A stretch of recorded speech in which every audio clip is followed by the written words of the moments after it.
શું તમે જાણો છો કે માણસ આટલો બધો દુઃખી કેમ રહે છે? કેમ એ આખો દિવસ વિચારોમાં ફર્યા કરતો હોય છે? કેમ એને કશું સૂઝતું નથી? તમે કોઈ પણ વ્યક્તિને જુઓ તો એ કંઈક ને કંઈક વિચારતું જ હોય છે. ફિઝિકલી પ્રેઝન્ટ હોય પણ મેન્ટલી તો ક્યાંય દોડતું હોય છે. તમને ખબર છે એવું કેમ થાય છે?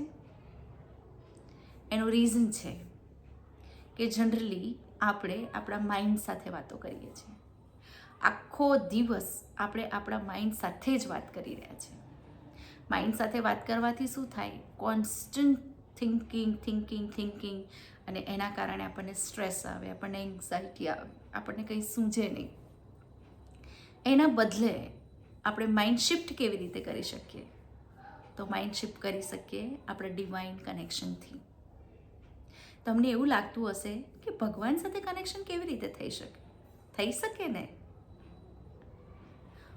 હું તમને એક વાત કહું કે તમે કોઈ અજાણી વ્યક્તિ હોય તો એ અજાણી વ્યક્તિ સાથે તમે ઇઝીલી મિંગલ થઈ શકો છો?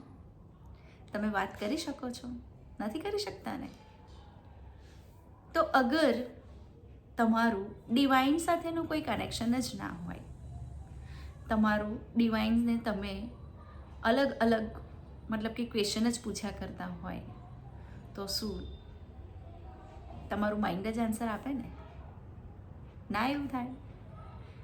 તમે મને જણાવજો કે ડિવાઇનનું કનેક્શન હું કેવી રીતે કરી શકું.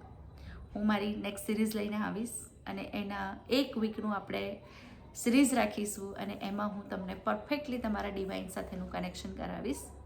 બીજા લોકોને પણ જોડો, કોમ્યુનિટીને પણ જોડો, કે જેથી કરીને આપણે જે માઇન્ડ સાથે ગેમ રમીને હેરાન થઈ રહ્યા છે, દુઃખી થઈ રહ્યા છે, એના બદલે આપણે ડિવાઇન સાથે કનેક્ટ થઈએ અને ડિવાઇન સાથે કનેક્ટ થઈ અને આપણો જે લાઈફનો ગોલ છે, પર્પઝ છે, એ આપણે જાણી શકીએ અને હેપીલી આપણા લાઈફને જીવી શકીએ. મને જણાવજો જરૂર. Thank you.